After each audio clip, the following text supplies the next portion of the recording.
Hey guys, welcome to Source Point. Myself Rishika. और आज अभी हम लोग डिस्कस करने वाले हैं वीज़ एंड आइज की करंट अफेयर्स, जो कि हमारे जून मंथ की है। तो जून मंथ में हमारी सारी टॉपिक कंप्लीट हो गई है। आज हम लोग यहाँ पे न्यूज़ इन शॉर्ट देखने वाले हैं। न्यूज़ इन शॉर्ट में काफ़ी ज़्यादा टॉपिक है। ये जून मंथ की है, इससे पहले भी मई मंथ की भी आपकी न्यूज़ इन शॉर्ट बची हुई है, उससे पहले भी बची हुई है। तो सारे टॉपिक मैं कवर कर दूँगी, आप लोग टेंशन बिल्कुल मत लो। और जो भी लेसन यहाँ पे डेली बेसिस पे आपको प्रोवाइड किया जाता है, बस वो सारे को आप लोग एंजॉय करो, ठीक है। तो सारे बाकी लेसन्स यहाँ पे कंप्लीट है। एक आपके न्यूज़ इन शॉर्ट में मैं आपको यहाँ पे आज वीडियो दे देती हूँ। कल आप लोग की गवर्नमेंट स्कीम्स भी यहाँ पे आपको मिल जाएगा। गवर्नमेंट स्कीम्स में काफ़ी इंपॉर्टेंट है, जो कि पैंडेमिक के टाइम में यहाँ पे 3 स्कीम्स आया है। एक तो देखेंगे यहाँ पे प्रधानमंत्री स्वनिधि, और फिर उसके बाद PM formalisation of micro food processing enterprise scheme, and then यहाँ पे गरीब कल्याण रोजगार योजना के बारे में। तो न्यूज़ इन शॉर्ट में छोटे छोटे न्यूज़ होते हैं, बट आपके यूपीएससी प्रीलिम्स के लिए या फिर आप लोग स्टेट पीसीएस की प्रीलिम्स दे रहे हो तो उसमें काफ़ी ज़्यादा हेल्पफुल होता है, ठीक है। तो चलिए स्टार्ट करते हैं। और रेस्ट ऑफ द लेसन को देखने के लिए बस एक काम करना है कि आपको मेरे चैनल को सब्सक्राइब करनी है, और प्लेलिस्ट में आकर आप लोग स्टार्टिंग से देख सकते हो। तो चलिए स्टार्ट करते हैं हम लोग अपनी आज की लेसन। बात करते हैं हम लोग न्यूज़ इन शॉर्ट में, जो कि है first United nation high commissioner for refugee global trend report. ये एक रिपोर्ट है जो कि हम बात करेंगे यहाँ पे रिफ्यूज़ी के बारे में। तो ये जो रिपोर्ट है ये आप लोग देखोगे, रिफ्यूज़ी यानी कि United nation high commissioner for refugee, ये एक ग्लोबल ऑर्गेनाइजेशन है जो कि यहाँ पे पूरी तरीके से डेडिकेट किया गया है कि कैसे रिफ्यूज़ी की लाइफ को सेव करना है, उनके राइट्स को प्रोटेक्ट करना है, और एक अच्छे खासे उनकी जो है ना फ्यूचर के बारे में बात किया जाता है। तो ऐसे लोग होते हैं, रिफ्यूज़ी कौन होते हैं, जिनको कि कोई डिस्प्लेस्ड कम्युनिटीज़ होते हैं, स्टेटलेस पीपल होते हैं, यानी कि फोर्सफुली मान लीजिए कि के कुछ लोग हैं, कुछ कम्युनिटी है जिनको ज़बरदस्ती वहाँ से भगाया गया है और उनका अब कोई भी राज नहीं है। जैसे आप लोग किसी भी स्टेट में रहते हो तो आपको एक तो संतुष्टि है ना, एक सेटिस्फैक्शन होगा कि आप उस स्टेट के वासी हो, वहाँ पे आपका घर है, वहाँ पे आपका जो है ज़मीन वगैरह है। लेकिन रिफ्यूज़ी वैसे लोग होते हैं ना जिनको ज़बरदस्ती निकाल दिया जाता है, और कुछ ऐसे कम्युनिटी होते हैं जिनका कोई भी राज नहीं होता है, कोई भी जगह नहीं होता है, कोई भी ज़मीन नहीं होती है। तो इनका आप लोग सोच सकते हो कि ऐसे लोग कौन होते होंगे, और ऐसे लोग जो है ना कैसे अपना निर्वाह करते होंगे। तो उनके लिए भी हमारे यूनाइटेड नेशन के द्वारा जो है एक बॉडी है जो कि मेनली यहाँ पे काम करते हैं रिफ्यूज़ी के वेलफेयर के लिए।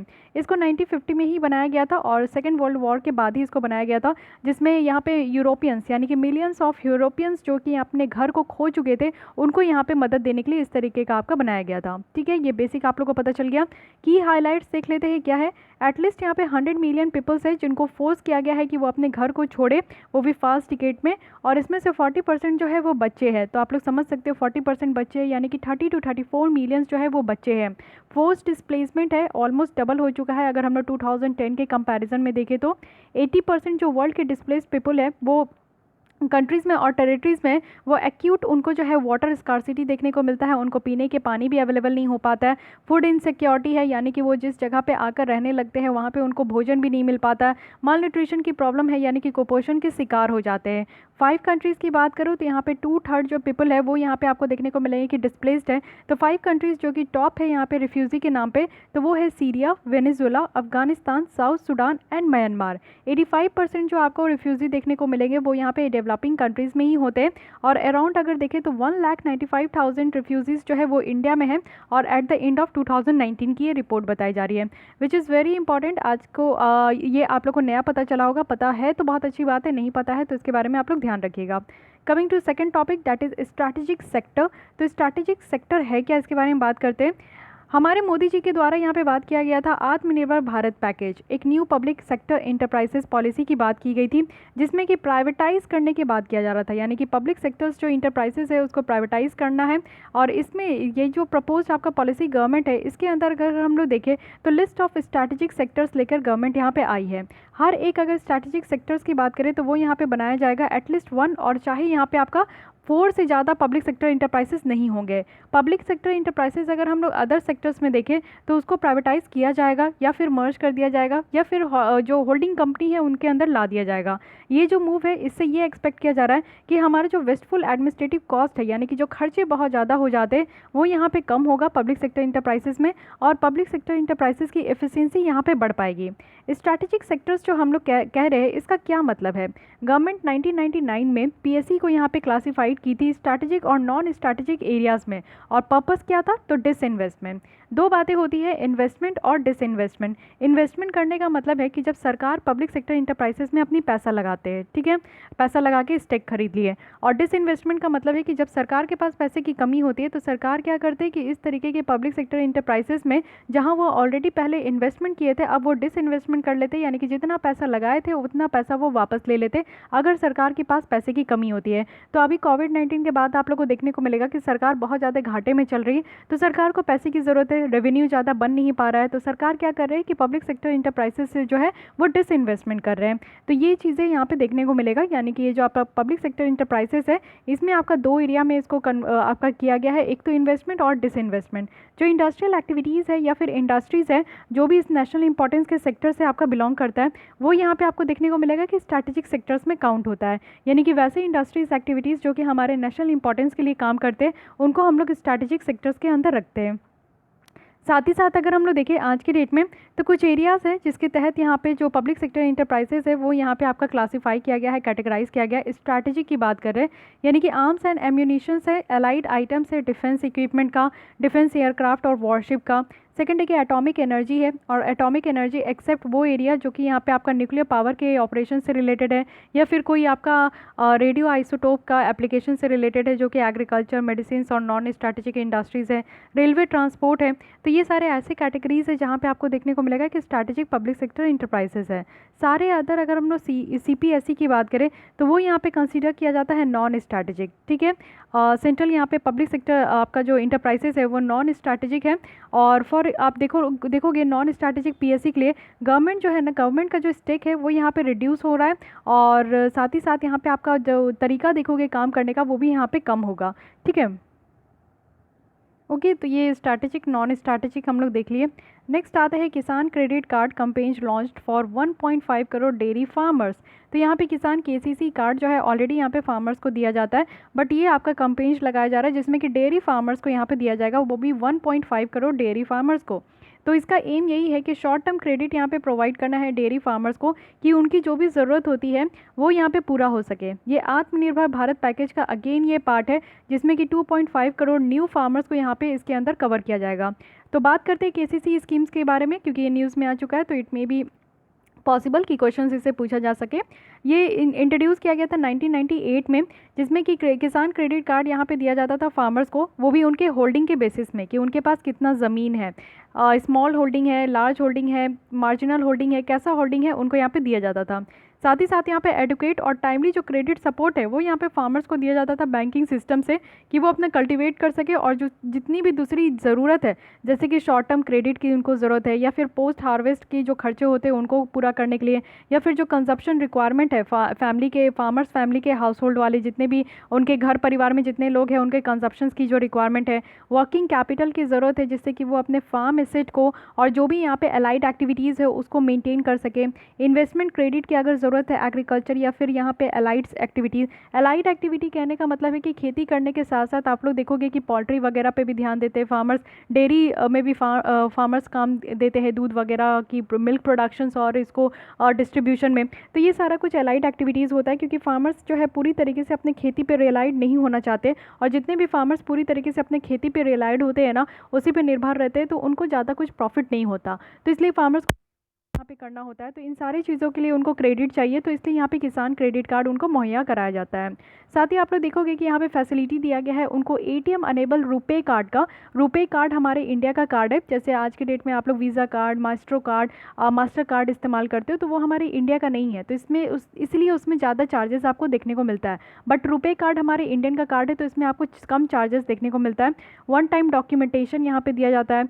साथ ही इम्प्लीमेंटेशन अगर देखें इस तरीके के किसान क्रेडिट कार्ड का, तो हमारे यहाँ के जो कमर्शियल बैंक है स्कीड्यूल कमर्शियल बैंक उनके द्वारा किया जाता है, आरआरबी है, रीजनल रूरल बैंक है, स्मॉल फाइनेंस बैंक है और कोऑपरेटिव बैंक है। तो ये सारे बैंकों के द्वारा जो है इसको इम्प्लीमेंट किया जाता है। एलिजिबिलिटी देख लेते हैं कि किसान क्रेडिट कार्ड किस तरीके के फार्मर्स को दिया जाता है। तो यहाँ पे जो स्मॉल फार्मर्स होते हैं, कहने का मतलब है कि जिनके पास हाफ हेक्टेयर से भी कम ज़मीन है, या फिर मार्जिनल फार्मर्स है जिनके पास यहाँ पे 1 हेक्टेयर से भी कम ज़मीन है, शेयर क्रॉपर्स हो गए, ओरल लीजी हो गए, टीनेंट फार्मर हो गए जो कि छोटे छोटे टुकड़ों में टुकड़े वाले ज़मीन पे वो काम करते हैं, सेल्फ हेल्प ग्रुप हो गए, कुछ लोगों की ग्रुप होती है जो कि खुद का हेल्प करने के लिए वो ऐसा ग्रुप बनाते हैं और काम करते हैं। तो इन सब को यहाँ पे जो है ना ये एलिजिबल है कि किसान क्रेडिट कार्ड उनको मिल सकता है। 2018-19 में अगर हम लोग देखें तो किसान क्रेडिट कार्ड फैसिलिटी जो है वो यहाँ पे एनिमल हस्बेंड्री फार्मर्स को भी एक्सटेंड किया गया था, फिशरीज़ को भी एक्सटेंड किया गया था। तो ये भी ध्यान रखना है कि एनिमल हस्बेंड्री फार्मर्स और जो फिशरीज़ वगैरह करते हैं उनको भी किसान क्रेडिट कार्ड जो है मुहैया कराया जाता है।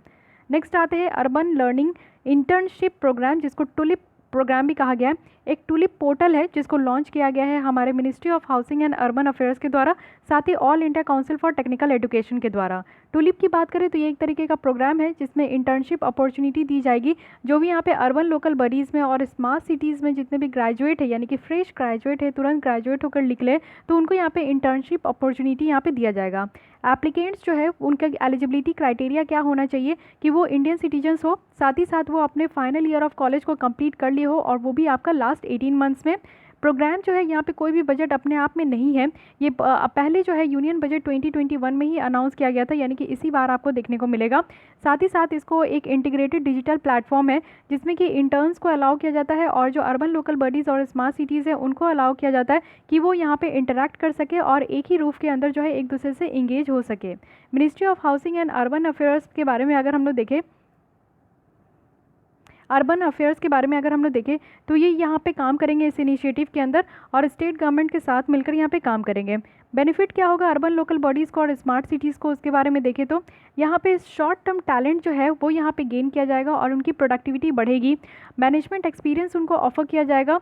फुल टाइम एम्प्लॉयज़ होंगे जो कि एसेंशियल टास्क में, एसेंशियल काम में वो फोकस करेंगे, और लोकल कम्युनिटी कैपेसिटी को बिल्ड किया जाएगा।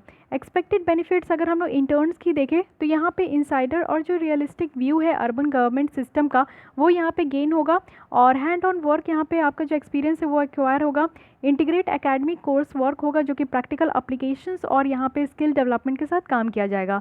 तो ये पूरी तरीके से टुलिप प्रोग्राम किसके लिए है, जो फ्रेश ग्रेजुएट है उनको इंटर्नशिप प्रोवाइड करने के लिए, और वो भी अर्बन लोकल बडीज़ में, साथ ही साथ स्मार्ट सिटीज़ में। तो इतने क्रक्स पॉइंट आपको याद रखने टॉपिक के बारे में। आइए आगे बढ़ते हैं और देखते हैं नेक्स्ट क्या है, STARS. STARS stand for strengthening teaching learning and result for states programme. तो ये वर्ल्ड बैंक के द्वारा ये अप्रूव किया गया है $500 मिलियन का स्टार्स प्रोग्राम, जिसका एम यही है कि यहाँ पे जो गवर्नेंस है और जो क्वालिटी है क्वालिटी है जो स्कूल एजुकेशन की, उसको इम्प्रूव किया जाएगा। वेरी इंपॉर्टेंट है क्योंकि यहाँ पे वर्ल्ड बैंक का इंक्लूजन हो गया, और बात कर रहे हैं हम लोग स्कूल एजुकेशन को इम्प्रूव करने में। स्कूल एजुकेशन की जितनी भी पॉलिसी है उसको एक्सरसाइज करने में यहाँ पे इम्प्रूव किया जाएगा। तो कौन कौन से 6 स्टेट है देख लीजिए, कहीं आप इन 6 स्टेट में से बिलोंग तो नहीं करते हो। ये है हिमाचल प्रदेश, केरल, मध्य प्रदेश, महाराष्ट्र, उड़ीसा और राजस्थान। यहाँ पे कुछ बेनिफिट प्रोवाइड किया जाएगा जो कि टोटल यहाँ पे 25 करोड़ स्टूडेंट होंगे, 1 करोड़ टीचर होंगे, वो भी 15 लाख स्कूल में। तो ये सारे जो यहाँ पे आपका डेटाज है इसको याद रखिएगा, क्योंकि एक स्टेटमेंट इस तरीके का भी बन जाता है। स्टार्स की बात करें तो यहाँ पे कुछ रिफॉर्म इनिशिएटिव है, जैसे कि मेनली यहाँ पे फोकस किया जाएगा कि कैसे एजुकेशनल सर्विसेज डिलीवर की जा रही है। कस्टमाइज्ड लोकल लेवल सोल्यूशन होना चाहिए। साथ ही जो डिमांड है स्टेक होल्डर्स के द्वारा, स्पेशली जो पेरेंट्स है उनको यहाँ पे एड्रेस करना है। ग्रेटर अकाउंटेबिलिटी और इंक्लूजन होना चाहिए। साथ ही आप देखो कि यहाँ पे जो है बेटर डेटा इनको प्रोवाइड किया जाएगा, जिससे कि वो देख पाएंगे कि लर्निंग की क्वालिटी क्या है। साथ ही यहाँ पे स्पेशल अटेंशन दिया जाएगा बच्चों पे, और जो वल्नरेबल सेक्शन के हैं जैसे कि कुछ ट्राइबल पीपल्स है, या फिर यहाँ पे लड़कियाँ हैं, या फिर आप लोग देखो कि स्केड्यूल कास्ट स्केड्यूल ट्राइब्स के लोग हैं, तो उनको जो है यहाँ पे आपका स्पेशल अटेंशन दिया जाएगा। एक करिकुलम डिलीवर किया जाएगा, जिससे कि आप देखोगे कि जॉब मार्केट की जिस तरीके से ज़रूरत है, जैसे हम लोग ये चीज़ बहुत बड़ा गैप देखते हैं कि जो आप लोग ग्रेजुएशन करके निकलते हो, जो पढ़ के निकलते हो, चाहे किसी भी सेक्टर से, किसी भी पार्ट से आपने क्यों नहीं, किसी भी सब्जेक्ट से क्यों नहीं आपने ग्रेजुएशन किया, लेकिन जब आप जॉब मार्केट में आते हो, एक्चुअल फील्ड वर्क में आते हो, तो आपको एक डिफरेंस देखने को मिलता है, स्किल की डिफरेंस देखने को मिलती है कि जो एक्चुअली आपको पढ़ाया गया ग्रेजुएशन लेवल पे, वो आपका यहाँ पे मे भी काम नहीं आ रहा होगा, 20% ही काम आता है, बाकी आपको उसके लिए अलग से स्किल्स ज़रूर सीखना होता है। तो ये जो जॉब रिक्वायरमेंट है, जॉब मार्केट की जो ज़रूरत है, उसी हिसाब से यहाँ पे जो है बच्चों को तैयार किया जाएगा। इंडिविजुअलाइज्ड में देखें, यानी कि इंडिविजुअल लेवल पे देखें, तो यहाँ पे ट्रेनिंग देने की ज़रूरत है टीचर्स के लिए भी। साथ ही यहाँ पे फाउंडेशनल लर्निंग को भी आपका मजबूत किया जाएगा बच्चों के लिए, जो कि फर्स्ट स्टैंडर्ड से थर्ड स्टैंडर्ड पे, और फिर उनको जो है ना एक अच्छा खासा सोशल बिहेवियर कैसे यहाँ पे डेवलप करना है, लैंग्वेज स्किल कैसे डेवलप करना है, ये सारी चीज़ें भी उनको सिखाई जाएगी। नेशनल लेवल पे बात करें तो यहाँ पे समग्र शिक्षा अभियान हमारे यहाँ ऑलरेडी यहाँ पे चलता है, जो कि बच्चों को यहाँ पे इम्प्रूव किया जाता है। तो इसको इस 6 स्टेट में पार्टनरशिप किया जाएगा। इससे क्या होगा कि बच्चों की जो लर्निंग असेसमेंट सिस्टम है वो और ज़्यादा स्ट्रेंथन हो पाएगा, क्लासरूम इंस्ट्रक्शंस और जो रेमिडिएशन है वो यहाँ पे स्ट्रेंथन हो पाएगा, स्कूल टू वर्क ट्रांजिशंस जो है उसको फैसिलिटेट करेंगे, और गवर्नेंस को स्ट्रेंथन किया जाएगा, और जो मैनेजमेंट है उसको डिसेंट्रलाइज किया जाएगा। तो ये सारा काम यहाँ पे होगा, इसलिए आपको ये याद रखना है स्टार्स के बारे में, विच इज़ अगेन वेरी इंपॉर्टेंट आपकी यहाँ पे टॉपिक हो जाती है। नेक्स्ट आते हैं champions technology platform. So what is this all about? Champions stands for C for यहाँ पे आपका creation, H for harmonious, A for application, और M for modern, P for processes for increasing the output, O for output, N for national strength। ये एक आपका ICT based system launch किया गया है अभी रिसेंटली। इससे क्या होगा ना कि जो MSME सेक्टर्स है उनको बहुत ज़्यादा एम्पावर किया जाएगा। इट मीन्स कि micro small and medium enterprises जो है उनको बहुत ज़्यादा यहाँ पे एम्पावर किया जाएगा, जिससे कि अब उनके पास क्या है ना कि रिड्रेसल, यहाँ पे ग्रीवियंस रिड्रेसल है। ग्रीवियंस रिड्रेसल कहने का मतलब है कि मान लीजिए कि MSME सेक्टर्स में जो कि माइक्रो स्मॉल और जो मीडियम आपके उद्योग होते हैं उसमें क्या है कि जितने भी लोग काम कर रहे हैं उनको कई तरीके के प्रॉब्लम्स देखने को मिलता है। कभी उनको पैसे की प्रॉब्लम देखने को मिलती है कि फ़ंड उतना नहीं मिल पा रहा है, समटाइम्स उनकी प्रोडक्शन बहुत ज़्यादा हो जाती है लेकिन मार्केट से लिंक नहीं है, वो मार्केट तक अपनी प्रोडक्ट को नहीं पहुंचा पाते हैं, लिंक नहीं कर पाते हैं। तो ये सारी चीज़ों की जो कमी देखने को मिलती है ना, और ये सारी चीज़ें जो प्रॉब्लम क्रिएट करती है उसके बारे में अब वो यहाँ पे अपनी बातें रख पाएंगे। तो यहाँ पे ग्रीवियंस रिड्रेसल है, यानी कि किसी भी तरीके का अगर उनको प्रॉब्लम है तो वो सारी चीज़ें यहाँ पे एड्रेस किया जाएगा। साथ ही MSME सेक्टर्स को जो है ना न्यू अपॉर्चुनिटी कैप्चर करने में काफ़ी ज़्यादा मदद की जाएगी। उनको आइडेंटिफाई किया जाएगा, उनके पोटेंशियल को कि वो कितना काम करते हैं, किस सेक्टर्स में कैसा काम करते हैं। तो ये सारी चीज़ों को यहाँ पे आपका जो है ना बढ़ावा दिया जाएगा। तो मेनली यहाँ पे जो चैम्पियंस टेक्नोलॉजी प्लेटफॉर्म है ये आपका MSME सेक्टर्स के लिए लाया गया है, ये आपको अब अगेन याद रखना है। Coming to the next topic, that is Swadesh. तो स्वदेश की यहाँ पे फुल फॉर्म क्या है? Swades stand for skilled worker arrival database for employment support.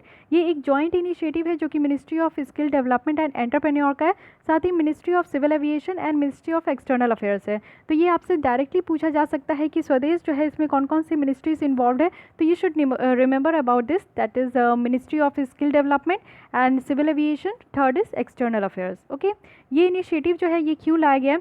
इसमें आपकी जो है स्किल मैपिंग एक्सरसाइज की जाएगी। जितने भी जो रिटर्निंग सिटीजन्स है जो वंदे भारत मिशन के अंदर जो बाहर से हमारे कंट्री में आ रहे हैं, जैसे आपको पता है कि वंदे भारत स्कीम है जिससे कि आपके फ़्लाइट यहाँ पे लाया गया था, और कुछ दिन था, आई डोंट एक्चुअली मैं भूल रही हूँ कि कितने दिन का ये आपका मिशन था, जिसके थ्रू जो लोग बाहर फंसे हुए हमारे स्टैंडर्ड इंडियंस हैं उनको बाहर वाले कंट्री से हमारे यहाँ लाया जा रहा था।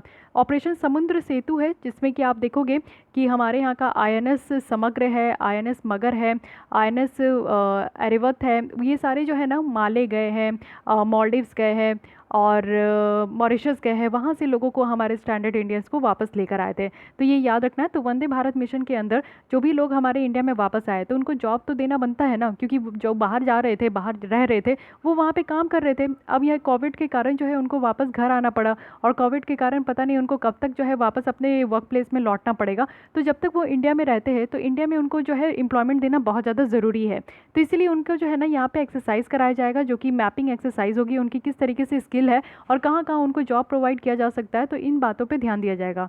इसका एम है कि एक डेटाबेस क्रिएट करना है, वो भी क्वालिफाइड सिटीजन्स का, उनके स्किल सेट के हिसाब से और एक्सपीरियंस के हिसाब से, जो कि उनके डिमांड को फुलफ़िल करेगा, चाहे वो इंडियन हो या फॉरेन कंपनी हो, इनके डिमांड को फुलफ़िल करने के लिए यहाँ पे देखा जाएगा। नेक्स्ट यहाँ पे है स्किल्स बिल्ड रिग्नाइट, यानी कि SBR है और SBIC है, and skill build innovation camp है। ये एक पार्टनरशिप है जो कि ministry of skill development and entrepreneurship साथ ही IBM के साथ एक पार्टनरशिप में लाया गया। इसमें देखते हैं कि क्या है कि जो जॉब सीकर है, जिनको यहाँ पे जॉब चाहिए, उनको यहाँ पे जॉब प्रोवाइड किया जाएगा, एंटरप्रेन्योर्स को यहाँ पे जॉब प्रोवाइड किया जाएगा, और फ्री ऑनलाइन कोर्स वर्क यहाँ पे एक्सेस कराया जाएगा। साथ ही सपोर्ट भी यहाँ पे जो है वो दिया जाएगा। SBIC के बारे में बात करें तो ये क्या है, 10 वीक का प्रोग्राम है जिसमें कि 100 आवर्स ऑफ स्ट्रक्चर्ड लर्निंग है और यहाँ पे हैंड ऑन प्रोजेक्ट जो एक्सपीरियंस है वो यहाँ पे गेन किया जाएगा। जो लोगों की यहाँ पे लर्निंग कैपेबिलिटीज़ है उसको इन्हांस करना है, नेटवर्क बिल्ड करना है और एम्प्लॉयबिलिटी यहाँ पे जो एम्प्लॉयमेंट है वो यहाँ पे इन्हांस करना है। तो ये सारा काम यहाँ पे किया जाएगा, तो इसके बारे में भी ध्यान रखना है। फिर आते हैं सहकार मित्र, तो ये अगेन वेरी इंपॉर्टेंट है। ये भी आपको देखने को मिलेगा कि इंटर्नशिप प्रोग्राम है जिसमें कि पेड इंटर्नशिप है, यानी कि जो भी यहाँ पे बच्चे यूथ जो है वो यहाँ पे अगर इंटर्नशिप करेंगे, कुछ प्रैक्टिस करना चाहते हैं तो उनको यहाँ पे पे भी किया जाएगा और एश्योर्ड प्रोजेक्ट लोन भी यहाँ पे दिया जाएगा जितने यंग यहाँ पे कॉपरेटर्स होंगे। प्रोफेशनल ग्रेजुएट्स के बारे में बात करें जैसे कि एग्रीकल्चर और एलाइड सेक्टर्स है, ITs है, तो वो भी यहाँ पे एलिजिबल है कि वो यहाँ पे जो है इंटर्नशिप प्रोग्राम कर सकते हैं। ये इनिशिएटिव किसका है, तो NCDC का है, नेशनल कोऑपरेटिव डेवलपमेंट कॉर्पोरेशन का है। साथ ही स्टैट्यूटरी बॉडी है जो कि मिनिस्ट्री ऑफ एग्रीकल्चर और फार्मर्स वेलफेयर के अंदर काम करते हैं। इनके फंक्शन के बारे में बात करें तो इनका फंक्शन क्या है कि मेनली आप लोग देखोगे कि जो एग्रीकल्चर प्रोड्यूस है उसको कैसे प्लान करना है, प्रमोट करना है, फाइनेंस करना है प्रोग्राम को, जिसके थ्रू यहाँ पे एग्रीकल्चर प्रोड्यूस जो है वो उनका प्रोडक्शन अच्छे तरीके से हो सके, प्रोसेसिंग अच्छे तरीके से हो सके, मार्केटिंग हो, स्टोरेज हो, एक्सपोर्ट और इम्पोर्ट हो। तो ये सारी चीज़ों पर यहाँ पे NCDC का फंक्शन है मेन। तो ये ध्यान रखना है कि ये डायरेक्टली आपसे बन सकता है कि सहकार मित्र क्या है, ठीक है, और इसको बेस्ट डिस्क्राइब किस स्टेटमेंट में किया जा रहा है। 4 स्टेटमेंट आपको दे दिया जाएगा, तो थोड़ा बहुत आपको ध्यान रखना है कि सहकार मित्र जो है इंटर्नशिप प्रोग्राम है, इसके बारे में आप लोग को ध्यान रखना है। और ये किसके द्वारा लाया गया, तो NCDC के द्वारा लाया गया है। फिर आते हैं कि इंडेक्स है आपका वर्ल्ड कॉम्पिटिटिव इंडेक्स। ये इंडेक्स आपका सबसे पहले ध्यान रखना है कि किसके द्वारा रिलीज़ किया जाता है। ये आपका जो रिलीज़ किया जाता है इंस्टीट्यूट फॉर मैनेजमेंट डेवलपमेंट के द्वारा। इंडिया का रैंक आपको याद रखना है 63 नेशंस में से 43 है हम लोग, इसकी हमारा रैंक है। ट्रेडिशनल वीकनेस यहाँ पे देखा गया है कि हमारे कंट्री में क्या क्या यहाँ पे कमजोरी है। तो पुअर इंफ्रास्ट्रक्चर है, हमारे यहाँ इंफ्रास्ट्रक्चर बहुत कम है, इन्वेस्टमेंट बहुत कम है एजुकेशन और हेल्थ सिस्टम में, जो कि ऑलरेडी आप लोग इस सारी चीज़ों से अवेयर हो। इंडिया में ये रिकॉर्ड किया गया है कि हम लोग कुछ एरिया में इंप्रूवमेंट भी किए हैं, जैसे कि लॉन्ग टर्म एम्प्लॉयमेंट ग्रोथ हुआ है हमारे यहाँ, हाईटेक एक्सपोर्ट हुआ है, फॉरेन करेंसी रिजर्व से हमारे यहाँ पॉलिटिकल स्टेबिलिटी देखने को मिलता है। तो ये कुछ क्राइटेरिया है, इंडिकेटर्स है जिसमें कि हमारा ग्रोथ हुआ है। बाकी आप लोग को देखने को मिलेगा तो वहाँ पर हमारी जो है पोजीशन बहुत डाउन हुई है। सिंगापुर की बात करें तो टॉप पोजीशन है और ये 63rd नेशन लिस्ट में। नोट में लिखा जा रहा है कि ये जो इंडेक्स है ये डिफरेंट है, जो कि ग्लोबल कॉम्पिटिटिव इंडेक्स, जिसको कि वर्ल्ड इकोनॉमिक फोरम के द्वारा जो है रिलीज़ किया जाता है।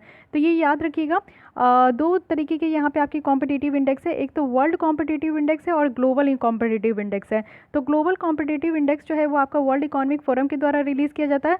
वर्ल्ड कॉम्पिटिटिव इंडेक्स जो है वो आपका यहाँ पे इंस्टीट्यूट फॉर मैनेजमेंट डेवलपमेंट के द्वारा ये आपका रिलीज़ किया जाता है। तो please don't be confuse between this two. Okay, coming to next यहाँ पे है state of world population report. देखिए ये रिपोर्ट जो है ना मुझे बिल्कुल पसंद नहीं है पर्सनली मुझे ये रिपोर्ट पढ़ने में बहुत ज़्यादा डर लगता है, क्योंकि हर टाइम ये दिखाता है हमारे इंडिया की बहुत ज़्यादा बेइज्जती होती है इसमें कि पॉपुलेशन बढ़ गया, ये हो गया, वो हो गया। चलिए देखिए फिर से आपको पता चलेगा।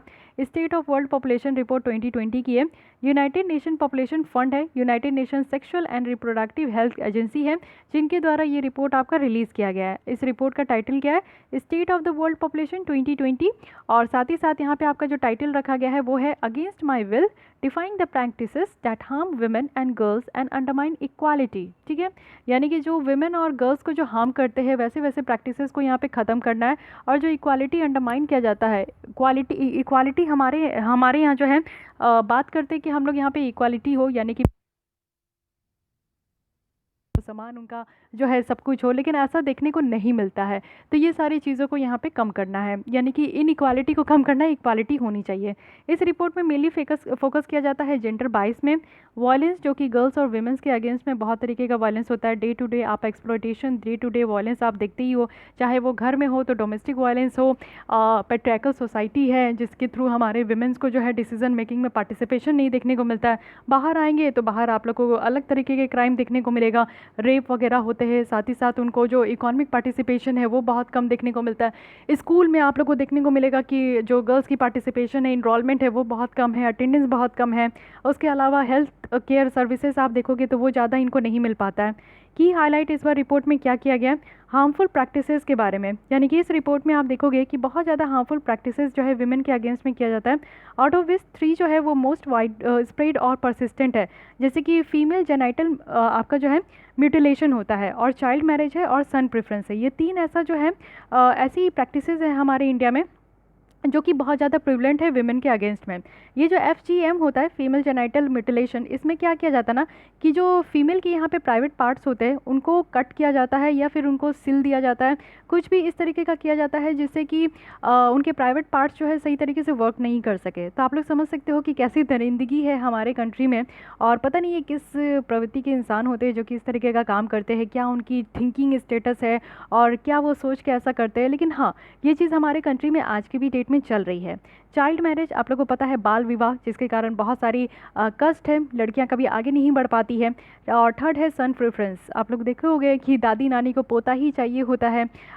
तो ये एक प्रॉब्लम है हमारे यहाँ, क्या कर सकते हैं। लेकिन ये आज के डेट में उतना ज़्यादा प्रिवलेंट मुझे तो नहीं लगता, क्योंकि मैं वैसे इन्वायरमेंट से बिलोंग नहीं करती, बट हाँ, ग्राउंड लेवल पे देखती हूँ तो मुझे ऐसी न्यूज़ तो हर एक दिन देखने को मिल जाता है। ठीक है, तो ग्लोबली आप देखोगे कि हर एक 5 लड़की में से एक लड़की जो है ना, जिनकी शादी यहाँ पे आपका 18 साल में हो जाता है। इंडिया में अगर बात करें तो चाइल्ड मैरिज जो है वो डायरेक्टली यहाँ पे लिंक करता है कि वो क्या शायद वो गरीब फैमिली होंगे, गरीब फैमिली में ही इस तरीके का चाइल्ड मैरिज होता है। क्योंकि जो थोड़े बहुत अच्छे फैमिली होते हैं ना, और जिनकी गरीब फैमिली भी ना बोलूँ, जिनके माता पिता शिक्षित होते हैं, जिनके माता पिता अवेयर्ड होते हैं, वो अगर चाहे तो अपनी पुत्री को, अपनी बेटी को वो ज़रूर पढ़ाते हैं, ज़रूर आगे निकाल के ले आते हैं। ठीक है, लेकिन हाँ, ऐसा माना जाता है कि जो गरीबी है, गरीबी में चाइल्ड मैरिज बहुत ज़्यादा होता है। पुअर एजुकेशन है, लड़कियों को जो है एजुकेशन नहीं मिला, लड़कियों को तो छोड़ दीजिए, उनके माता पिता को एजुकेशन नहीं मिलता, तभी वो ऐसा काम करते हैं। और शिक्षा की क्या अहमियत है, शिक्षा का क्या रोल है, ये नहीं समझ पाते हैं। जोग्राफिकल लोकेशन भी है, कई कई एरिया में ऐसा होता है, जैसे आप ग्रुप में रहते हो, अपने सोसाइटी में रहते हो, अगर आप लोग को दिखता है कि वहाँ पे चाइल्ड मैरिज हो रहा है तो दूसरे फैमिली भी उनसे इंस्पायर हो जाते हैं, उनको लगता है कि ठीक है, उनकी फलनवा की बेटी तो कर ली तो हम लोग को भी कर लेना चाहिए। तो इस तरीके का जो है चलते रहता है। साथ ही आप लोग देखोगे कि रूरल वर्सेस अर्बन, जो शहरी क्षेत्र है और जो ग्रामीण क्षेत्र है, उसमें आपका कंपैरिजन होता है। जेंडर बेस्ड सेक्स सिलेक्शन बहुत ज़्यादा होता है, जैसे कि अल्ट्रासाउंड वगैरह हो जाता है जब लड़कियां प्रेग्नेंट होती है, विमेन प्रेग्नेंट होती है। साथ ही साथ अगर देखें तो मिसिंग फीमेल्स है, बहुत सारी ऐसी फीमेल्स होती है जो कि मिस हो जाती है, किडनैप हो जाती है, उनका पता नहीं चलता है। और बहुत सारी ऐसी फीमेल्स है जो कि मिस होती है, लेकिन उनका डेटा जो है वो आपका रिपोर्ट नहीं हो पाता है। साथ ही आप लोग देखोगे प्रेफरेंस है, सन का बेटा चाहिए, पोता चाहिए, ना जाने क्या क्या चाहिए। ठीक है तो ये सिलेक्शन है जिसमें कि आप देखोगे कि 142 मिलियन गर्ल्स जो है इसके कारण जो है मिसिंग देखने को मिलता है। या तो उनको जो है भ्रूण हत्या हो जाता है, इन्फेंटिसाइड्स हो जाती है, या फिर जन्म लेने के बाद जो है, बहुत बार आप लोग ये कहानी देखते हो कि बेबी गर्ल जो है वो गटर में मिलती है, बेबी गर्ल जो है वो यहाँ पे कचड़े के डिब्बे में मिलती है। तो इस तरीके से बहुत सारी लड़कियाँ मिसिंग देखने को मिलती है। इंडिया में आप देखोगे तो 46 मिलियन गर्ल्स जो है वो मिसिंग है। और आप लोग देखोगे कि वो जन्म नहीं लेते, क्योंकि सेक्स सिलेक्शन हो जाता है, अल्ट्रासाउंड में पता चल जाता है कि बेटा है कि बेटी है, उसी समय जो है ये ख़त्म हो जाते हैं। 1.2 मिलियन जो गर्ल्स है वो लॉस्ट हो जाती है एनुअली, वो भी फीमेल फर्टिसाइड्स में। तो ये भी प्रॉब्लम है। इम्पैक्ट अगर हम लोग कोविड का देखें तो पैंडेमिक जो है ना, यहाँ पे रिवर्स प्रोग्रेस देखने को मिला है। यानी कि ये सारी जो प्रैक्टिसेस है ना, ये एंड होते हुए दिखा है, क्योंकि इकोनॉमिक हार्डशिप है, एक्सेस जो हेल्थ केयर सर्विसेज का है वो यहाँ पे लॉस हो गया है, क्योंकि हेल्थ केयर सर्विसेज नहीं मिल रहा। आप लोग को ये भी न्यूज़ देखने को मिला होगा कि कई सारे प्रेग्नेंट वीमेन जो है ना, वो घर पे ही डिलीवर कर दी है, उनको हॉस्पिटल में एडमिट भी नहीं लिया जा रहा था। काफ़ी बुरी स्थिति हो गई थी ना, मैं भी देख रही थी। तो इससे क्या हुआ ना कि लोगों को ये एक्सेस ही नहीं मिल पाया, लोग जो है सेक्स सिलेक्शन ही नहीं कर पाए। तो ये थोड़ा सा प्रॉब्लम, ये थोड़ा सा एक पॉजिटिव पॉइंट आप लोग बोल सकते हो। सजेशन अगर हम लोग देखें तो यहाँ पे क्या है कि रूट कॉज को टैकल करना होगा, क्या मेन प्रॉब्लम है ये समझना होगा, इस तरीके के कांड क्यों किए जाते हैं। तबकि सबको ही जानता है कि अगर हमारे देश में अगर महिलाएं नहीं होंगे ना तो पॉपुलेशन आगे बढ़ेगा ही नहीं। क्या आप लोग को लगता है ऐसा? तो फिर महिलाओं की संख्या इतनी कम क्यों की जाती है, महिलाओं को इतना लोग चाहते क्यों नहीं है, मुझे तो यही नहीं समझ में आता। लेकिन रूट कॉज समझना बहुत ज़्यादा ज़रूरी है। साथ ही यहाँ पे फंड की जो ज़रूरत है वो एस्टिमेट करना होगा, फिनेंशियल फ्लोज जो है उसको ट्रैक करना होगा सेक्सुअल और रिप्रोडक्टिव हेल्थ केयर सर्विस के लिए। तो ये सारी कुछ सजेशन यहाँ पे दी जा रही है। ठीक है, आते हैं नेक्स्ट। नीति आयोग ने यहाँ पे लॉन्च किया है behaviour change campaigns navigating the new normal. ठीक है, बिहेवियर चेंज कैंपेन्स यहाँ पे आपका नीति आयोग के द्वारा लॉन्च किया गया है। ये जो लॉन्च किया गया है पार्टनरशिप है यहाँ पे bill and Melinda Gates foundation के साथ, centre for social and behaviour change है, अशोक यहाँ पे आपका यूनिवर्सिटी है, ministry of health and women and child development है। ठीक है, इनके द्वारा यहाँ पे फोकस किया जा रहा है कोविड सेफ बिहेवियर, स्पेशली आप लोग देखते हो कि कोविड सेफ बिहेवियर क्या है, तो ये मैंडेटरी है कि हम लोग को मास्क वियर करना है, अनलॉक फेज में भी मास्क वियर करना है। और ये आपका डेवलप किया जा रहा है यहाँ पे जो एम्पावर्ड ग्रुप 6 है उनके द्वारा गाइडेंस दिया जा रहा है, जो कि गवर्नमेंट ऑफ इंडिया के द्वारा यहाँ पे बनाया गया है।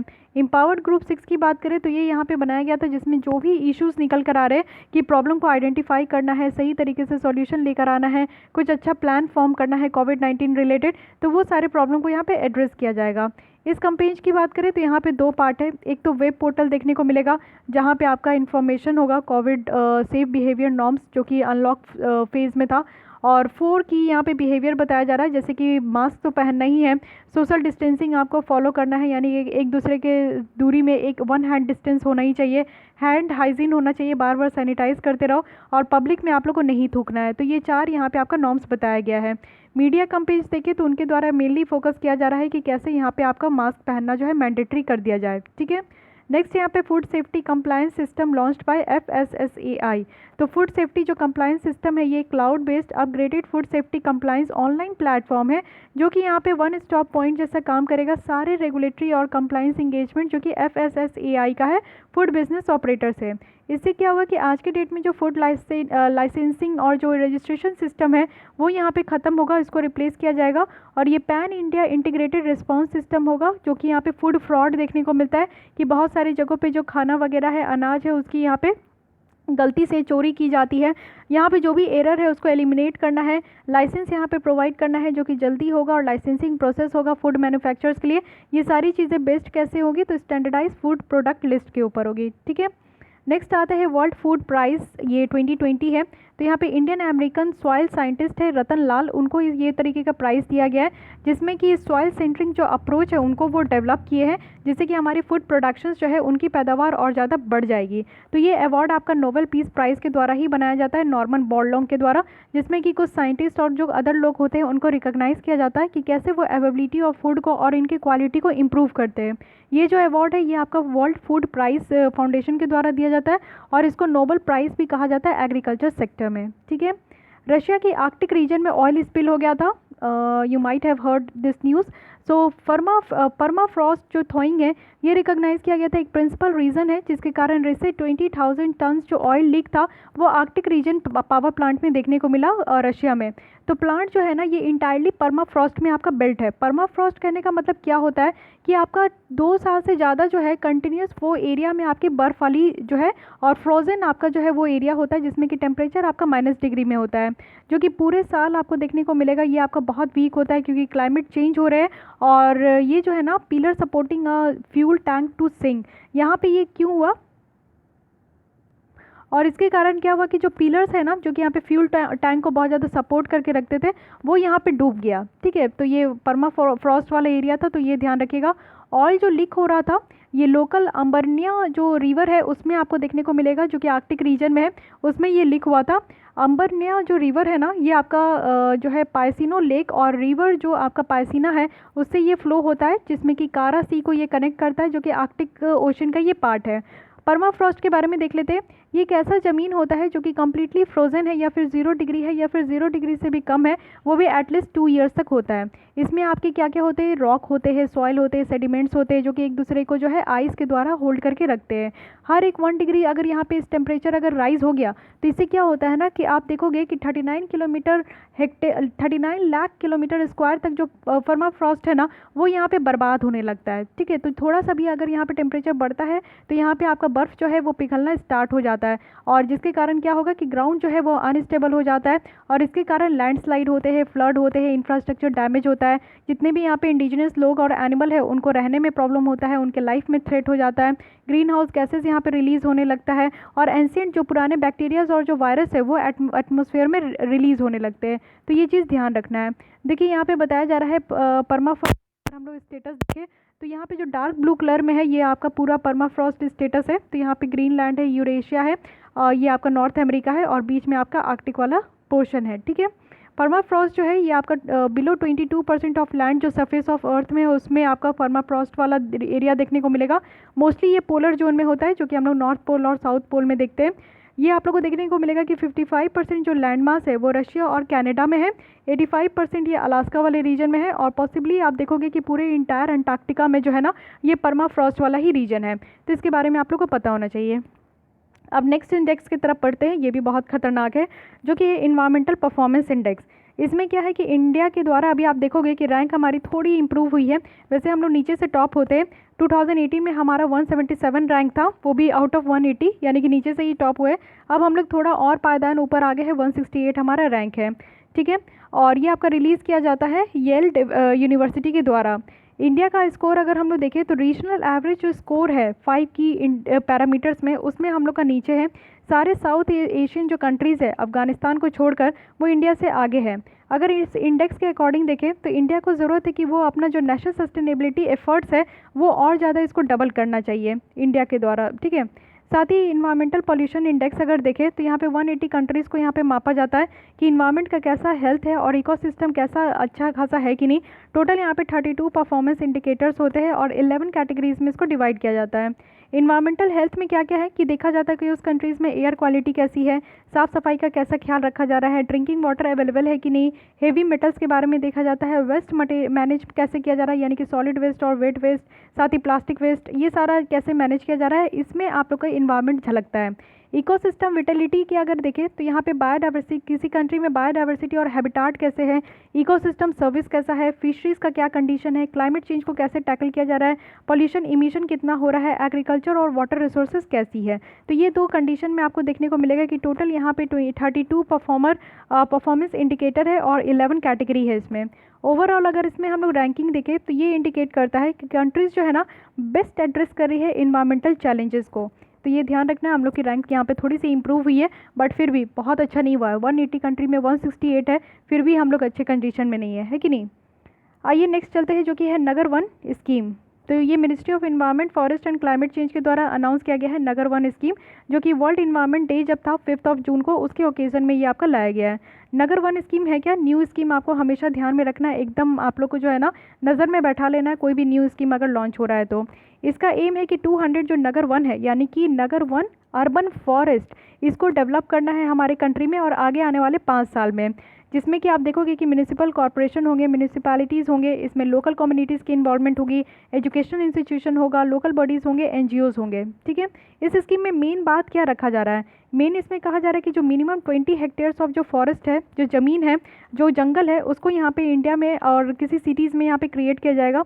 ये सारे जो फॉरेस्ट है ना, या तो आज के डेट में जो एग्जिस्टिंग फॉरेस्ट लैंड है वहाँ पे देखने को मिलेगा, या फिर कोई खाली जगह है तो वहाँ पे भी जो है अर्बन लोकल बॉडीज़ के द्वारा ये जंगल आपका लगाया जाएगा।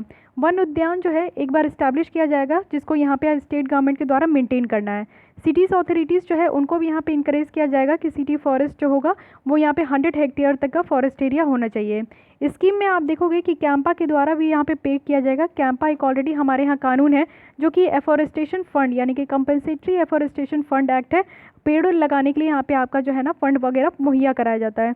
स्कीम को आपका लिंक किया गया है स्कूल नर्सरी योजना के साथ, और साथ ही साथ यहाँ पे वारजे अर्बन फॉरेस्ट इन पुणे जो है ना वो यहाँ पे कंसीडर किया गया है कि इस स्कीम के लिए रोल मॉडल है, यानी कि ये जो वारजे अर्बन फॉरेस्ट है पुणे में, महाराष्ट्र का पुणे में, उसको देखना है और उसी तरीके से हर एक स्टेट में इस तरीके का जो है अर्बन आपका नगर वन जो है वो आपका डेवलप करना है, ठीक है।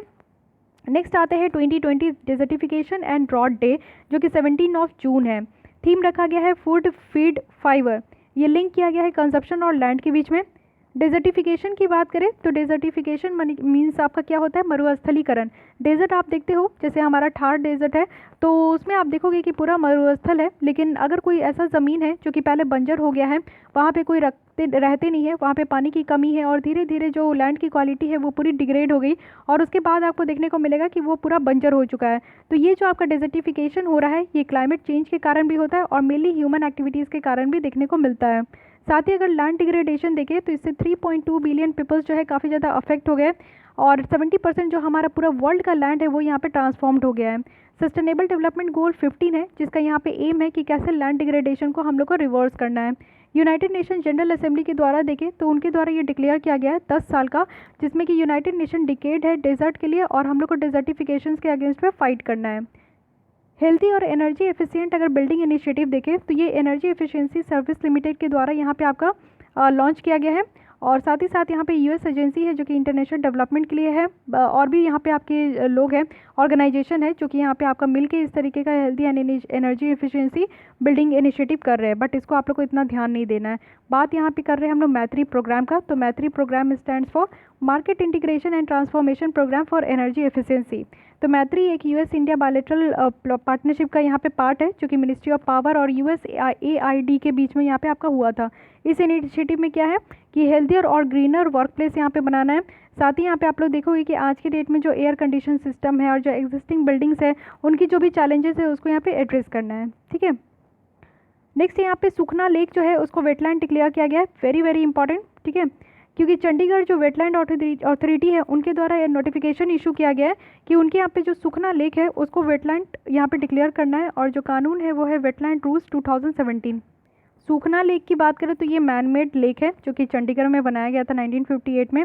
ये शिवालिक हिल्स के फुटहिल में देखने को मिलेगा, और ये लेक जो है पहले ये लिविंग एंटिटी था, यानी कि लीगल पर्सन इसको दिया गया था।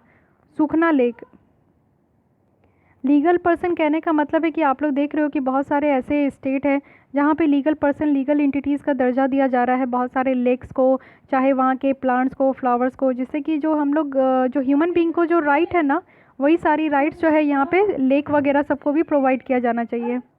तो यहाँ पे लीगल एंटिटीज़ देने में अब क्या यहाँ पे भलाई हो गया और वेटलैंड जैसा इसको डिक्लेयर कर दिया गया है। तो कुछ एक्टिविटीज़ है जैसे कि कमर्शियल माइनिंग, खनन वाला काम, या फिर इंडस्ट्री सेटअप हो जाए, या फिर लार्ज स्केल जो कमर्शियल लाइव स्टॉक और जो पोल्ट्री फार्म है, या फिर प्लास्टिक कैरी बैग्स का जो इस्तेमाल किया जाता है, ये सारी चीज़ें अब अलाउड नहीं होगा सुखना लेक में। लिस्ट ऑफ जो वेटलैंड है इंडिया में वो यहाँ पे डेवलप किया जाता है आपका वेटलैंड, जो कि डेफिनेशन है रामसर कन्वेंशन के द्वारा, उसी के द्वारा डिफाइन किया जाता है। यहाँ पे इनके रामसर कन्वेंशन के अंदर जो वेटलैंड है, वेटलैंड कहने का मतलब है कि ऐसा एरिया जहाँ पे आपके वाटर रहते हैं, वाटर पानी है, चाहे वो आपका परमानेंट हो, टेम्प्ररी हो, चाहे वो एरिया आपका नेचुरल हो, आर्टिफिशियल हो, चाहे वहाँ पे वाटर जो है वो स्टैटिक हो या फ्लो हो, फ्रेश हो, ब्रैकिश हो, सॉल्ट हो, जिसमें कि आपका मैरीन वाटर का एरिया हो, डेप्थ हो, जैसे कि लो टाइड्स है या फिर यहाँ पे आपका 6 मीटर्स तक एक्सीड नहीं होना चाहिए, तो इस एरिया को यहाँ पे हम लोग जो है ना वेटलैंड कहेंगे। वेटलैंड रूल्स 2017 है जो कि इंडिया का है, ये नोटिफाई किया गया है इन्वायरमेंट प्रोटेक्शन एक्ट 1986 के तहत, जिससे कि हम लोग वेटलैंड को प्रोटेक्ट करते हैं इंडिया में। वेटलैंड को यहाँ पे सेंटर, स्टेट और यूनियन टेरिटरी के एडमिनिस्ट्रेशन के द्वारा नोटिफाई किया जाता है। यहाँ पे स्टेट और यूनियन टेरिटरीज़ को पावर दिया जाता है कि वो यहाँ पे जो एक्टिविटीज़ है, जो प्रोहिबिटेड एक्टिविटीज़ है, कहने का मतलब है कि इंडस्ट्री सेटअप नहीं करना है, कुछ कमर्शियल माइनिंग नहीं होना चाहिए, तो ये सारा काम ना हो उसको वो देखते रहते हैं। नेक्स्ट है सत्यभामा, ओके, सत्यभामा। ये क्या है कि साइंस एंड टेक्नोलॉजी योजना फॉर आत्मनिर्भर Bharat in mining advancement portal. तो अगेन ये एक तरीके का ऑनलाइन पोर्टल है जो कि रिसर्च एंड डेवलपमेंट के लिए माइनिंग एडवांसमेंट में कि कितने अच्छे तरीके से हम लोग खनन कर सकते हैं, किस एरिया में हम लोग खनन कर सकते हैं, इसके लिए रिसर्च एंड डेवलपमेंट के लिए यहाँ पे आपका पोर्टल बनाया गया है। पोर्टल को यहाँ पे ऑलरेडी एनजीओ जो दर्पण पोर्टल है नीति आयोग का, उसी के साथ इसको जो है आपका लिंक किया गया है। एनजीओ दर्पण की बात करें तो एक तरीके का पोर्टल है जिसमें कि आपका स्पेस दिया जाता है इंटरफेरेंस के लिए, जैसे कि वॉलंटरी ऑर्गेनाइजेशन है, एनजीओ वगैरह है, कि यहाँ पे गवर्नमेंट मिनिस्ट्रीज़ है, गवर्नमेंट बॉडीज़ है, तो उन सबके साथ यहाँ पे काम किया जाता है। इसका एम है कि यहाँ पे माइनिंग और जो मिनरल सेक्टर है उसमें रिसर्च और डेवलपमेंट को बढ़ावा देना। ऑनलाइन सबमिशन होगा, कोई भी प्रोजेक्ट अगर यहाँ पे प्रपोजल है कि कहीं पे भी माइनिंग करना है, मिनरल्स निकालना है, तो वो सबका यहाँ पे सबमिशन होगा। ये जो आपका पोर्टल डिज़ाइन किया गया है, डेवलप किया गया है, इंप्लीमेंट किया गया है, ये नेशनल इन्फॉर्मेटिक्स सेंटर्स के द्वारा किया गया है। मेनली हमारे यहाँ जितने भी मोस्ट ऑफ द जो आपके पोर्टल्स देखने को मिलते हैं, 90% जो डेवलप किया जाता है वो नेशनल इन्फॉर्मेटिक्स सेंटर के द्वारा ही किया जाता है, ठीक है। आते हैं युक्ति 2.0 वेब पोर्टल। ये अगेन एक आपका वेब पोर्टल है। तो युक्ति क्या है? Young India combating Covid with knowledge, technology and innovation. ये आपका लॉन्च किया गया है मिनिस्ट्री ऑफ एचआरडी के द्वारा। यहाँ पे क्या होगा कि सिस्टमेटिकली एसिमुलेट यहाँ पे टेक्नोलॉजी किया जाएगा, जिससे कि आपके कुछ स्टार्टअप्स हैं उनको यहाँ पे रिलेट किया जाएगा हायर एजुकेशन इंस्टीट्यूशन में। इस पोर्टल में क्या है कि यहाँ पे इंश्योर किया जाएगा स्टूडेंट को, टीचर्स को, रिसर्चर्स को हायर एजुकेशन इंस्टीट्यूशंस में कि उनको अप्रोप्रिएट सपोर्ट मिल सके, जो भी चीज़ें यहाँ पे ज़रूरत हो। युक्ति 2.0 एक लॉजिकल एक्सटेंशन है पहले के वर्जन का जो कि युक्ति था, जिसमें कि आइडियाज़ को यहाँ पे आपका आइडेंटिफाई किया जाता था। कोविड पेंडेमिक से रिलेटेड कुछ भी आइडियाज़ है, जैसे कि कैसे यहाँ पे लोगों को सेफ्टी मेजर प्रोवाइड करना है, लोगों को कैसे हेल्प करना है, लोगों को कैसे अवेयर करना है, साथ ही साथ यहाँ पे इसके वैक्सीन डेवलपमेंट के बारे में बात करना। तो ये सारी चीज़ों के लिए यहाँ पे जो है आपका ये पोर्टल का इस्तेमाल होता है। नेक्स्ट है pharmacopoeia commission for Indian medicine and homeopathy. Cabinet के द्वारा अप्रूव किया गया है कि फिर से रीस्टैब्लिश करना है इसको, और एक सबऑर्डिनेट ऑफिस होगा मिनिस्ट्री ऑफ आयुष के अंदर, जिसमें कि फार्माकोपिया लैबोरेटरी को यहाँ पे मर्ज किया जाएगा इंडियन मेडिसिन और होम्योपैथिक फार्मास्यूटिकल फार्माकोपिया लैबोरेटरी में। ठीक है, तो ये जो आपका pharmacopoeia commission for Indian medicine and homeopathy है, ये आपका देखने को मिलेगा कि ऑटोनोमस बॉडी है जो कि यहाँ पे मिनिस्ट्री ऑफ आपका आयुष के अंदर काम करता है। ठीक है, इसके बारे में थोड़ा बहुत याद होना चाहिए। इसको जो मर्ज किया गया है, इसका एम यही है कि सही तरीके से इंफ्रास्ट्रक्चर जो फैसिलिटी है उसका इस्तेमाल करें, टेक्निकल मैन पावर पे ध्यान दे, फिनेंशियल रिसोर्सेज पे ध्यान दे, जो कि 3 ऑर्गेनाइजेशन है जैसे कि आयुर्वेद है, सिद्धा, यूनानी, होम्योपैथी, ड्रग्स है, इन सब के आउटपुट को हम लोग यहाँ पे देखें अच्छे तरीके से। ठीक है, आरोग्य पथ है। आरोग्य पथ क्या है? ये CSIR का जो आप देखोगे कि national health care supply chain portal है, जिसमें कि यहाँ पे रियल टाइम अवेलेबिलिटी यानी कि कितने क्रिटिकल हेल्थ केयर सप्लायर्स यहाँ पे आपका अवेलेबल है उसको यहाँ पे दिखा जाएगा। इसमें आपका मैन्युफैक्चरर्स को, सप्लायर्स को और कस्टमर्स को सर्व भी किया जाएगा। ठीक है, आरोग्य पाथ याद रखना है, ये भी आपका अगेन एक पोर्टल ही है। नेक्स्ट है ग्लूकोज 6 फॉस्फेट डिहाइड्रोजिनेस डिफिशियंसी। तो रिसेंटली यहाँ पे सूरत की जो म्यूनिसिपल कॉरपोरेशन है उनके द्वारा एक मुद्दा रेज किया गया है कोविड-19 को अलर्ट करते हुए कि वाटिलिया जो प्रजापति कम्युनिटी है जिसमें कि 25% पॉपुलेशन जो है ना एक जेनेटिक ब्लड डिसऑर्डर के थ्रू वो सफ़र कर रहे हैं, और ये जो ब्लड डिसऑर्डर है उसको हम लोग G6PD डिफिशियंसी कह रहे हैं, ग्लूकोज 6 फॉस्फेट डिहाइड्रोजिनेस। तो ये है क्या? पहले यहाँ पे आप लोग देखो कि इसके बारे में, डेफिशिएंसी के बारे में देखेंगे। पहले ये कोविड-19 जो है ना बहुत ज़्यादा चैलेंज देखने को मिला है इस तरीके के कम्युनिटी के ऊपर जिनको ऑलरेडी इस तरीके का ब्लड से रिलेटेड डिसऑर्डर है, और कुछ जो ड्रग्स है जैसे कि हाइड्रोक्लोरोक्विन जो है वो यहाँ पे आप लोग देखोगे कि ब्लड वेसल्स पे और ब्रेन डैमेज जो कि बच्चों में, किडनी फेलियर जो एडल्ट में है वो और ज़्यादा रप्चर होते जा रहा है। तो ये आपका किस तरीके का डेफिशिएंसी है? ये जेनेटिक एबनॉर्मलिटी है। कहने का मतलब है कि मान लीजिए कि अगर माता पिता को इस तरीके की डिजीज़ है तो वो मे भी आपका ट्रांसफ़र हो सकता है बच्चों में, उनके बच्चों में, साथ ही फिर और आगे ट्रांसफ़र हो सकता है। तो ये जेनेटिक तरीके का एक एबनॉर्मलिटीज़ है इस तरीके की ब्लड में डेफिशिएंसी। ये बहुत ही इंपॉर्टेंट एंजाइम है जो कि प्रोटीन होता है, जिससे कि बहुत सारे जो बायोकेमिकल रिएक्शंस है वो रेगुलेट होते हैं हमारे बॉडी में। इससे जो क्या होता है ना कि इस तरीके की डेफिशिएंसी ये रिस्पॉन्सिबल होती है कि रेड ब्लड सेल्स जो है हेल्दी हो, तो ये डेफिशिएंसी नहीं हो पाएगा। ठीक है, साथ ही साथ आप देखोगे कि डिफेक्टिव जीन जो है जिसमें कि डेफिशिएंसी हम लोग को एक्स क्रोमोसोम में देखने को मिलता है। एक्स क्रोमोसोम होते हैं, वाई क्रोमोसोम होते हैं, और टोटल जो क्रोमोसोम का पेयर होता है वो 23 पेयर होता है हमारे बॉडी में। ठीक है, तो ये ध्यान रखना है। वहीं अगर मेल की बात करें तो यहाँ पे XY क्रोमोसोम मिलता है तो यहाँ पे आपका बेबी बॉय होता है, XX क्रोमोसोम मिलता है तो यहाँ पे बेबी गर्ल होती है। तो गर्ल के अंदर, विमेन के अंदर आपको 2X क्रोमोसोम देखने को मिलेगा और मेल के अंदर सिर्फ 1X क्रोमोसोम देखने को मिलता है। तो इससे ये समझ में आता है कि विमेन में इस तरीके की जो ब्लड डेफिशिएंसी है वो बहुत ज़्यादा है। ठीक है, और सॉरी मेल में ये जो आपका डेफिशिएंसी है वो बहुत ज़्यादा है, फीमेल में यहाँ पे कम होता है।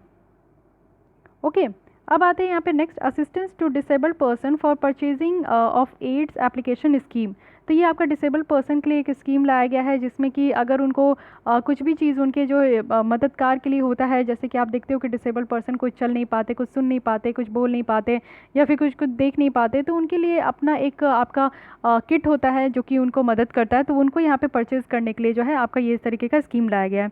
ये जो स्कीम है ये ministry of social justice and empowerment की तरफ से, और यहाँ पे इम्प्लीमेंटेशन एजेंसी कौन कौन है? तो NGO वगैरह है। ठीक है, global partnership on artificial intelligence काफ़ी इंपॉर्टेंट है, इंडिया के द्वारा अभी ज्वाइन किया गया है और फाउंडिंग मेंबर है।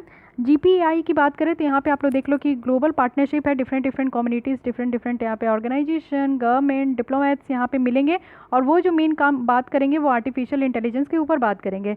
ये multi stakeholder international partnership है जो कि रिस्पॉन्सिबल होगा कि कैसे ह्यूमन सेंट्रिक डेवलपमेंट करना है, आर्टिफिशियल इंटेलिजेंस का इस्तेमाल कैसे करना है। कुछ मेंबर्स आप देख लो, याद तो करने का ज़रूरत नहीं है, बहुत सारे मेंबर्स है, बट यहाँ पे USA, UK, Australia, Canada, France सबको ही है। ये फर्स्ट इनिशिएटिव है इस तरीके का जिसमें कि बेटर अंडरस्टैंडिंग हम लोग देख पाएंगे, आर्टिफिशियल इंटेलिजेंस से रिलेटेड जो भी चैलेंजेस है उसको एड्रेस कर पाएंगे। साथ ही साथ यहाँ पे सेक्रेटेरिएट के द्वारा सपोर्ट किया जाता है जो कि यहाँ पे होस्ट किया जा रहा है OECD के द्वारा, और साथ ही साथ इंडिया के द्वारा भी यहाँ पे ज्वाइन किया गया है, जिससे कि अब इंडिया भी जो है ग्लोबल डेवलपमेंट जो आर्टिफिशियल इंटेलिजेंस हो पा रहा है उसमें पार्ट ले पाएगा। नेक्स्ट है data lake and project management software. तो ये क्लाउड बेस्ड आपका artificial intelligence powered big data analytic platform है जो कि यहाँ पे नेशनल हाईवे अथॉरिटी के द्वारा लॉन्च किया गया है। ये आपको फर्स्ट कंस्ट्रक्शन सेक्टर्स देखने को मिलेगा जो कि आपका फुल्ली डिजिटल है। ठीक है, और इसमें आपको देखने को मिलेगा कि सारे प्रोजेक्ट की जो डॉक्यूमेंटेशन है, डिसीजन है, अप्रूवल है, वो सब यहाँ पे आपका पोर्टल के थ्रू ही शिफ्ट किया जाएगा। इससे क्या बेनिफिट होगा कि कोई भी आप डिले नहीं होगा, क्विक डिसीजन होगा, यहाँ पे मिसिंग रिकॉर्ड नहीं होगा, ठीक है, कहीं से भी आप काम कर सकते हो, ट्रांसपेरेंसी होगा, अकाउंटेबिलिटी होगा, ये सारा चीज़ आपको देखने को मिलेगा। गोल्ड नैनो पार्टिकल्स काफ़ी न्यूज़ में था, हम लोग इनसाइट आईएएस की जो मॉर्निंग में क्विज सॉल्व करते हैं उसमें भी हम लोग ने सॉल्व किया था। तो गोल्ड नैनो पार्टिकल्स मैं ऑलरेडी आपको बता चुकी हूँ कि ये आप लोग देखोगे कि इसकी साइज़ जो है 1 से लेकर 100 नैनोमीटर तक होता है और एटलीस्ट 1 डायमेंशन में। इसमें high surface to volume ratio होता है, साथ ही ये बाई कॉम्पैटिबिलिटी है, हाई सरफेस एरिया है, स्टेबिलिटी है, नॉन टॉक्सिक है, ठीक है, और ये इलेक्ट्रॉनिक इंडस्ट्री में काफ़ी ज़्यादा हेल्पफुल होता है। Portability versus light device to kill corona virus, ठीक है। एक रिसेंट रिसर्च किया गया था, वैसे तो बहुत सारे रिसर्च किए गए, कि अल्ट्रा वायलेट जो लाइट है उससे क्या होगा ना कि आपके जो कोरोना वायरस है उसको किल किया जाएगा। तो अल्ट्रा वायलेट रेडिएशन जो है वो 200-300 नैनोमीटर रेंज के, जिसको कहा जा रहा है कि वायरस को डिस्ट्रॉय हो जाएगा। और अल्ट्रा वायलेट रेडिएशन जो है ये वेवलेंथ आप देखोगे कि 100 से 400 नैनोमीटर का है और हायर फ्रिक्वेंसी है, लोअर वेवलेंथ है विजिबल लाइट के कंपैरिजन में। तो ये डिसइंफेक्ट करेगा वो एरिया जहाँ पे कोरोना वायरस है, और ये अल्ट्रा वायलेट रेडिएशन के साथ जो है ना उस एरिया को डिसइंफेक्ट किया जाएगा। तो हल्का फुल्का याद रखना, ये सारे रिसर्च तो ऐसे एन नंबर से। उसके बाद है एक्सट्रीम हीलियम स्टार। तो ये है क्या एक्सट्रीम हीलियम स्टार? ये इस तरीके का आपको आयोनाइज जो फ्लोरीन है उसके सिंगली प्रेजेंस से आपको देखने को मिलेगा कि जो कि एटमॉस्फेयर में डिटेक्ट किया गया है, और मेन फॉर्मेशन यहाँ पे आपका एक्सट्रीम हीलियम स्टार्स का देखने को मिलेगा। और यहाँ पे अगर बात करें तो इसका लो मास है, सुपर जाइंट स्टार है, और साथ ही साथ ये आपको देखने को मेजोरिटी ऑफ स्टार्स जो है जिसमें कि 70% हाइड्रोजन है, और यहाँ पे मच लार्जर और हॉटर देन सन है ये, ठीक है।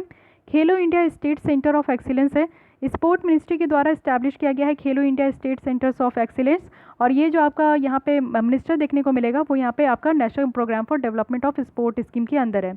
इसका एम है कि ट्रेनिंग सेंटर्स को और ज़्यादा यहाँ पे आपका वर्ल्ड क्लास लेवल में बढ़ाना है, बच्चों पे यहाँ पे फोकस करना है। फर्स्ट फेज़ में क्या है कि मिनिस्ट्री के द्वारा यहाँ पे स्टेट ओन जो स्पोर्ट फैसिलिटीज़ है वो 8 स्टेट में देखा गया था, जैसे कि Karnataka, Orissa, Kerala, Telangana, north east state भी है यहाँ पे, जिसको अपग्रेड किया गया था खेलो इंडिया प्रोग्राम के थ्रू। साथ ही साथ आप देखोगे कि इम्प्लीमेंटेशन एजेंसी कौन है, तो स्पोर्ट डिपार्टमेंट है जो कि यहाँ पे आपके रिस्पेक्टिव स्टेट और यूनियन टेरिटरी के है। फिनेंशियल असिस्टेंस की बात करें तो सारे एलिजिबल सेंटर्स जो है वो यहाँ पे एनुअल ग्रांट लेने के लिए यहाँ पे आपके एलिजिबल है। साथ ही प्रोजेक्ट जो है ये आपका इंडिया का जो परस्यूट है फॉर एक्सीलेंस इन ओलंपिक उसका भी पार्ट है। खेलो इंडिया स्कीम के बारे में देख लेते हैं। ये आपका इंट्रोड्यूस किया गया था जिससे कि हमारे कंट्री में जो स्पोर्ट कल्चर है उसको और ज़्यादा रिवाइव करे ग्रास रूट लेवल पे, और यहाँ पे एक स्ट्रॉन्ग जो है फ्रेमवर्क बनाए जिसमें कि सारे बच्चे और हमारे कंट्री के सारे लोग जो है अच्छे तरीके से खेल सके और खेल में पार्टिसिपेट कर सके। साथ ही इसका ऑब्जेक्टिव यही है कि एक एनुअल स्पोर्ट कंपटीशन यहाँ पे लेकर आना है, बच्चों का मास पार्टिसिपेशन होना चाहिए, टैलेंट यहाँ पे निकाल के लाना है, गाइडेंस अच्छे तरीके से देना है और टैलेंट को नर्चर करना है, न्यू इंफ्रास्ट्रक्चर क्रिएट करना है और स्पोर्ट इंफ्रास्ट्रक्चर जो है हर एक लेवल पे क्रिएट करना है। यहाँ पे क्या है कि 3 स्कीम जो ऑलरेडी है उसको मर्ज किया गया है। पहले था राजीव गांधी खेल अभियान, अर्बन स्पोर्ट इंफ्रास्ट्रक्चर स्कीम और national sport talent research scheme. तो इन तीनों को यहाँ पे मर्ज करके खेलो इंडिया प्रोग्राम लाया गया है। नेक्स्ट है रमन मैग्सेसे अवार्ड है। रमन मैग्सेसे अवार्ड अगर देखें तो ये कैंसिल कर दिया गया इस साल क्योंकि कोरोना वायरस पैंडमिक है। और यहाँ पे आप देखोगे कि एशिया वर्सन है ये, यानी कि हमारे एशिया में इसको नोबेल प्राइज़ भी कहा जाता है। ये जो अवार्ड है ये आपका 3rd प्रेसिडेंट जो हमारे रिपब्लिक ऑफ फिलीपींस है उनके नाम पे रखा गया है, तो ये ध्यान रखिएगा कि इस बार नहीं दिया जा रहा है।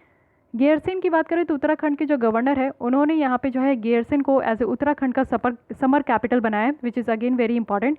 गेयरसेन एक तहसील है जो कि चामोली डिस्ट्रिक्ट में है और ये आपका 270 किलोमीटर देहरादून से देखने को मिलेगा, ठीक है। तो ये समर कैपिटल है, जैसे कि हम लोग जम्मू का भी देखते हैं कि समर और विंटर कैपिटल होता है, वैसे यहाँ पे उत्तराखंड में भी अब 2 कैपिटल हो गए, ओके।